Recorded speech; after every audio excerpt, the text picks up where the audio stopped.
Ādažu novadā kopumā dzīvo 9905 iedzīvotāji. 67% no tiem ir darba nespējas vecumā. Tādēļ šodien raidījumā viesosimies Ādažu novada sociālajā dienestā, lai noskaidrotu, kādu sociālo palīdzību un pakalpojumus var saņemt Ādažu novada pensionāri. Ādažu pašvaldībā ir pieejami visi pabalsti, bet naudu saņem tikai tie, kam pensija ir mazāka nekā 162 lati. Kopumā sociālais dienests palīdz 1300 maznodrošinātajiem un mazturīgajiem iedzīvotājiem. Pats lielākais pabalsts ir malkas pabalsts. Trūcīgie var saņemt 200 latus gadā, mazturīgie pensionāri var saņemt 150 latus gadā. Tāpatās mums ir pabalsts medicīnas pakalpojumiem, ne vairāk kā 100 latus gadā, bet 50% no apmaksātajiem rēķiniem. Zobu protezēšanai 50%, ne vairāk kā 100 lati gadā. Tas pats ir arī zālēm, var saņemt šīs atlaides. Dokumentu noformēšanai ir vienreizējs pabalsts 40 latus iespējams. Dažādās krīzes situācijās ir iespējams pabalsts. Negribētos piesaukt lielāku nelēmu, bet tad mēs varam palīdzēt ar līdz 500 latiem. Ir iespējams saņemt pabalstu aprūpei mājās, kas mūsu pagastā ir gana liels, ir 70 lati aprūpei, 150 lati personas kopšanai. Bet to speciāli nosaka vai deāks, vai arī ģimenes ārsts. Reizi mēnesī trūcīgie un mazturīgie pensionāri var saņemt Eiropas pārtikas atbalsta pakas, kas mums ir uzkrātas nepieciešamā daudzumā, un mēs varam nodrošināt visus, kam tas ir nepieciešams.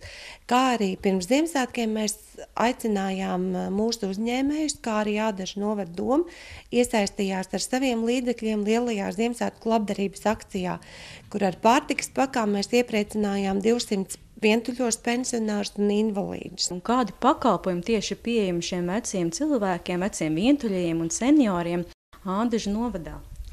Ādažu novadā šo pakalpojumu nav ļoti daudz, bet mēs lepojamies ar savu atbalsta centru, kurā mēs arī šobrīd atrodamies, kurā pensionāri var atnākt, tikties, palasīt presi, ko nevienmēr šajos laikos var abonēt mājās.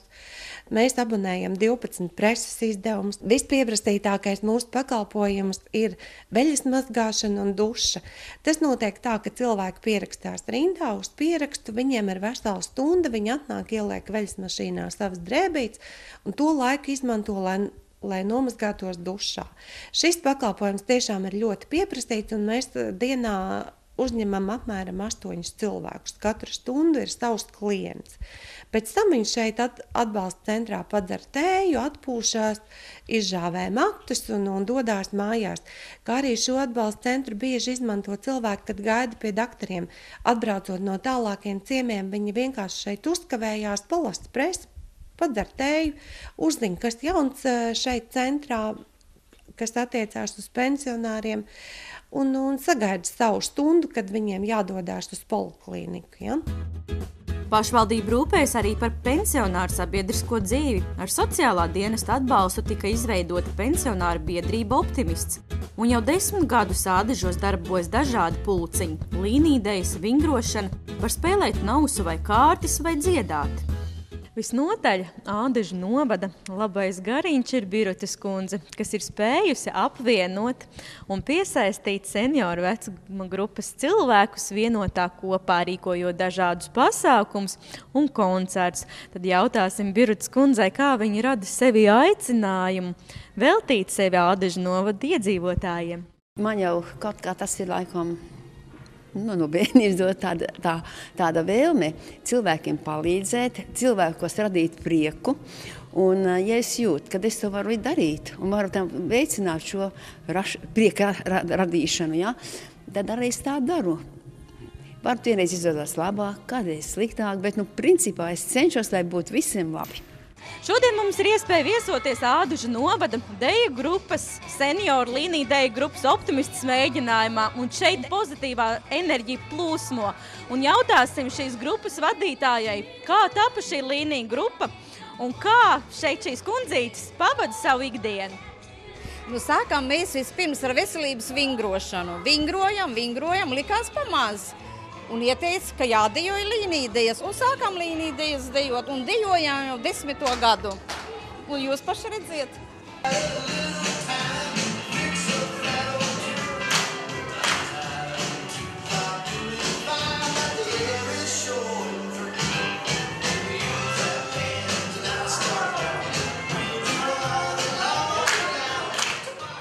Elgas kundze, jūs varētu teikt, esat lielākās kūkas vai daudzāko dzimšanas dienas svecīšu īpašniece šajā deju grupā. Kādu tad gadu jubileju atzīmēsiet šogad un kādēļ jūs esat pievienojusies šai skaistajai nodarbei kā līnijdeju dejošana? Šogad es atzīmēšu 83 gadus. Kā es esmu pievienojusies, es sāku pašā sākumā. Līnijdejas mēs sākam ar vingrošanu, un tad mums piedāvāja, ka mēs varbūt varam dejot līnijdejas. Tādā veidā jau šis ir 10. gads, kopš es dejoju. Sāku 72 gadu vecumā un turpinu visu laiku. Jūs esat radījusi dzejoli, kas ir veltīts jums visām, jūsu garam un jūsu būtībai. Varbūt varētu jūs mūsu skatītājiem to deklamēt. Lai ar gados ne tik jaunas, dāmas mēs pavisam spraunas, un ja varam sevi nest, varam arī danci vest. Visiem zināms, tas nav mīts, liels ir vīru deficīts, bet vai tādēļ skumjas sējas, varam dejot līnijdejas.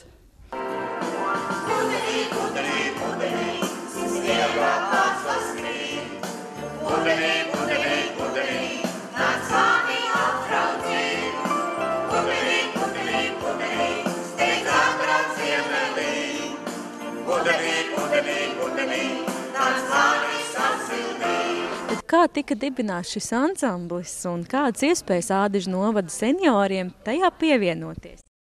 Mūsu ansamblis ir dibinājies 2000. gadā. Tieši tāpat kā droši vien dejotāji, aktīvākie pensionāri gribēja dziedāt un dejot.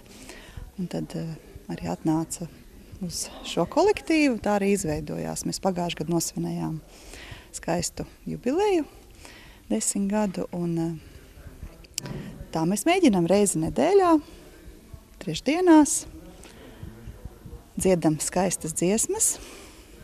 Un, kā jūs arī redzat, mums ir viens kungs. Ādažu novada senioru vokālajā ansamblī jūs esat vienīgais kungs. Kā radāt sevi vēlmi pievienoties šim ansamblim un vai jums patīk šeit būt kopā ar šīm kundzēm un dziedāt? Patikšana man ir ļoti liela.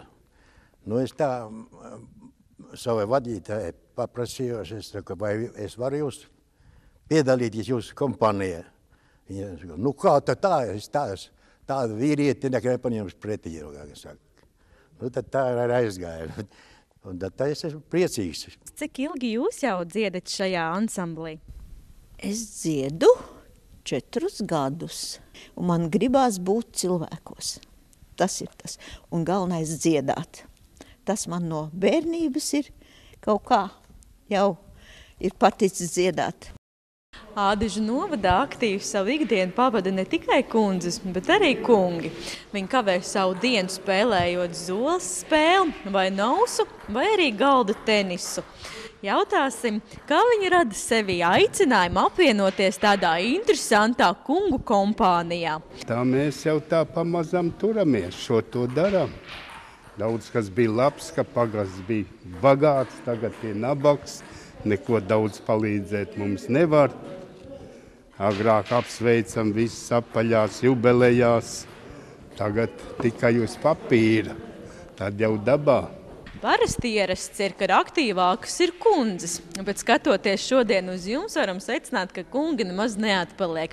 Kā jums patīk kavēt savu laiku aktīvā nodarbē ar saviem līdzgaitniekiem?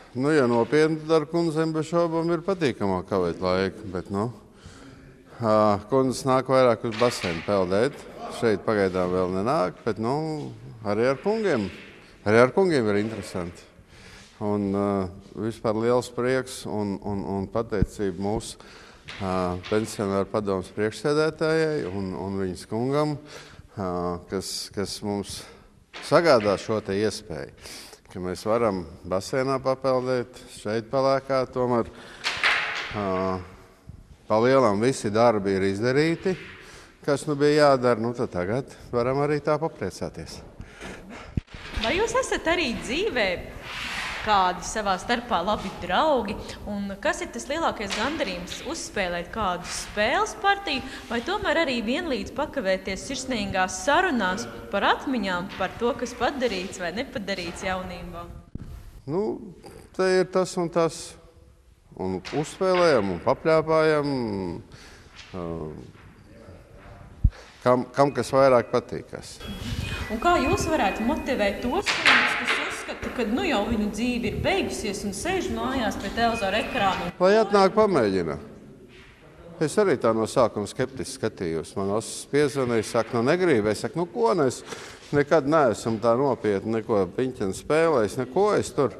Atnāc pamēģināju un tagad pilnīgi sirds sāp, ja kādreiz netiek kaut kāda darīšana dēļ. Televīzija ir kaut kas raidījums, kad stresus var samazināt 6 tāda veidi ir. Bet vislabākais esot komunicējot ar cilvēkiem. Nu tā mēs arī te darām. Jautrāk paliek, interesantāk dzīve.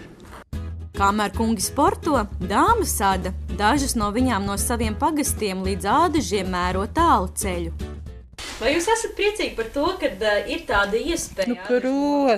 Protams, mēs jūtamies vajadzīgi. Tad kāda, neprotams, sēdēt rokas salikuši klēpī, un tāpēc tā sanākam. Patreiz vienreiz mēnesī, bet nāksim laikam biežāk. Vai kopā arī dodaties kādās ekskursijās? Jā, mūsu šefu kundze par mums gādā visādā ziņā. Braucam ekskursijā un lekcijas, un taču jūs jau bijāt laikam tur tajā basēnā, tur taču arī ir tik pieejams tas mums skaisti. Un kā jūs varētu motivēt citas Ādažu novada kundzītes, kuras vēl svārstās vai iesaistīties šādās aktivitātēs vai nē? Bezdrāts telefons jau arī strādā, un katrs jau atrod sev nodarbi. Jā, kas grib, tas atrod, jā. Meitenes ir ļoti laipnas, saimnieces šeit sociālā. Mūs vienmēr laipni uzņem. Arī tās meitenes, kas tālāk ceļu mēro, viņas šeit ienāk kādreiz pat pasildīties tikai. Jūs esat tā kundzīte, kas visu tālāko ceļu mēro šeit, lai pavadītu sarunas un laiku ar savām līdzgaitniecēm. Kā jums patīk šeit? Man ļoti patīk šeit. Un es esmu ļoti priecīga, ka ir tāda vieta, kur var ienākt jebkurā laikā. Vai ir jums bijusi situācija dzīvē, kad ir nepieciešams padoms vai palīdzība no Ādažu novada sociālā dienesta darbinieču puses? Protams, ir bijis. Man bija laiks, ka man vīrs slimoja un ka man bija ļoti grūti. Vienmēr palīdzēja. Es jau te arī mūsu birutei saku, ka vajadzētu aicināt vairāk kopā, lai mēs taču viens otram varam kaut ko pamācīt. Nav obligāti skolotājs vajadzīgi, mēs katrs kaut ko protam, bet grūti viņus iekustināt. Tagad jau ir tā, ka neviens pat dārzeņu negrib strādāt, tā arī ir. Ādažu novadā tiem iedzīvotājiem, kuri vairs nevar sev aprūpēt pienācīgi mājās, ir iespēja dzīvot īres tipa dzīvokļos, veicot ikmēneša maksājumus, saņemot 3-reizēju ēdināšanu dienā un arī dzīvesvietas uzkopšanu. Kā jūs radāt nepieciešamību nākt uz šādu īres tipa dzīvokli? Vienmēr sakot, es dzīvoju Smiltenē, man vīrs nomira.